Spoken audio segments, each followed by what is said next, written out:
What if I told you that sarcasm is one of the most complex forms of communication we use? It's not just a witty response.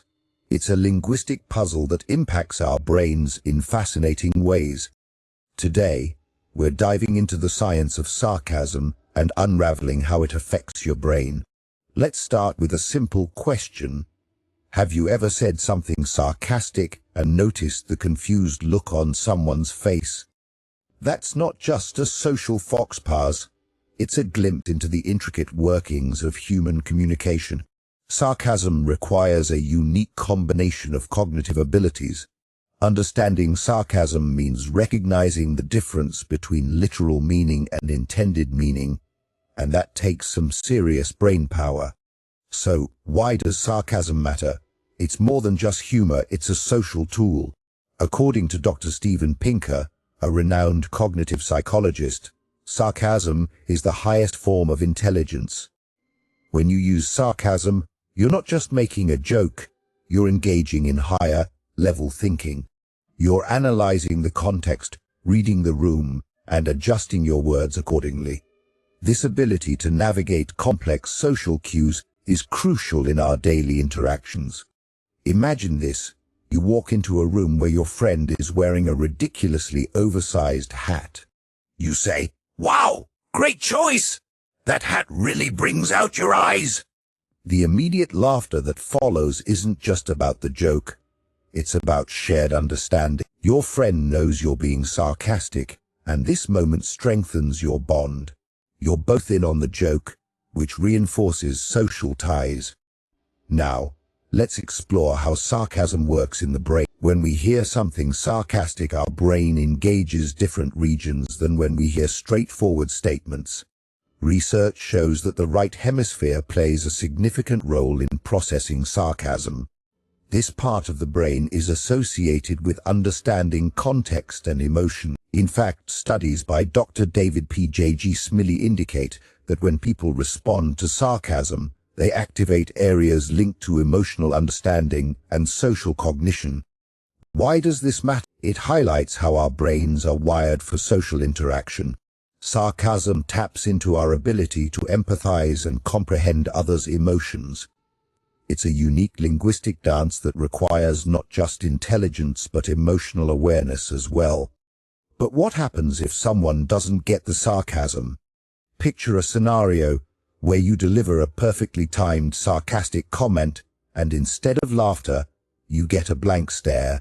Awkward, right? This situation illustrates how sarcasm can backfire if the listener doesn't grasp the underlying meaning. Dr. Jean Berko-Gleason emphasizes that understanding sarcasm is a developmental milestone. It reflects our ability to interpret nuanced communication and can be a challenge for some individuals, especially children or those on the autism spectrum. So, what can we learn from this? Sarcasm is not just about humor, it's about connection. It deepens relationships but can also create divides if misinterpreted.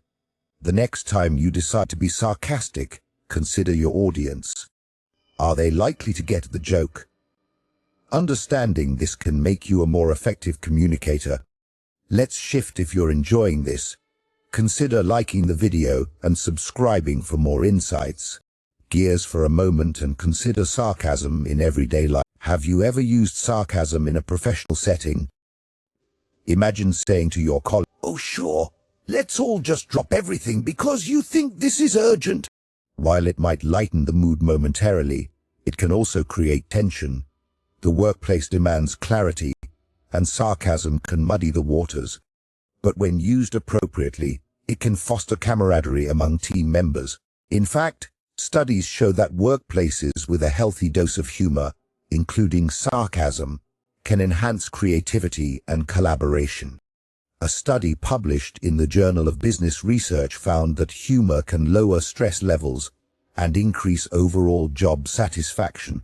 So don't shy away from wit, just wield it wisely. Now let's dive into a practical exercise. Think about your daily interactions. Are there moments where sarcasm could enhance your communication? Or are there situations where it might hinder understanding? Reflecting on these scenarios can sharpen your conversational skills. And here's another thought: sarcasm isn't universal. Different cultures interpret sarcastic remarks differently. For instance, what might be considered humorous in one culture could be perceived as rude in another. A quote from comedian George Carlin comes to mind: "I think it's the duty of the comedian to find out where the line is drawn and cross it deliberately." This highlights the importance of understanding cultural nuances when using sarcasm in diverse settings. As we explore further, let's consider the psychological effects of sarcasm on both the speaker and the listener. For the speaker, using sarcasm can be cathartic.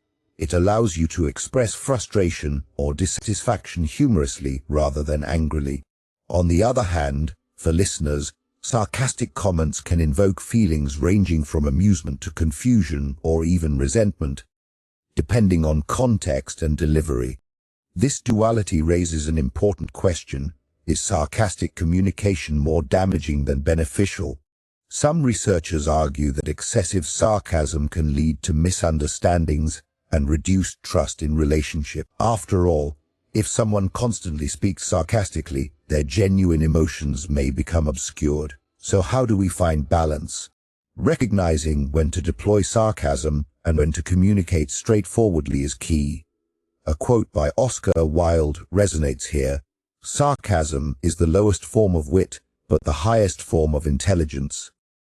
Knowing when to use it wisely elevates your communication game. Let's not forget about children and their development concerning sarcasm. As kids grow, they learn to navigate social interactions, including humor and sarcasm. The ability to understand sarcasm signals cognitive development and social awareness, a vital marker as they mature. Encourage playful banter with young ones while explaining when comments are meant to be taken lightly or seriously.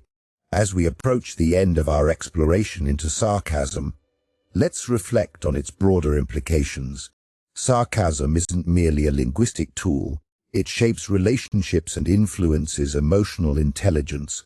When wielded effectively, it creates connections and fosters joy. Misused, it can lead to miscommunication and hurt feelings. So next time you encounter sarcasm, whether as a speaker or listener, take a moment to appreciate its complexity. Recognize its power to convey emotions subtly and its potential to either unite or divide us. In conclusion, embracing sarcasm can enrich our communication toolkit, but requires mindfulness and understanding. By navigating its nuances thoughtfully, we can enhance our social interactions while fostering deeper connections with those around us. Remember, this sarcasm is more than just words. It's an art form that reflects our intelligence and emotional depth.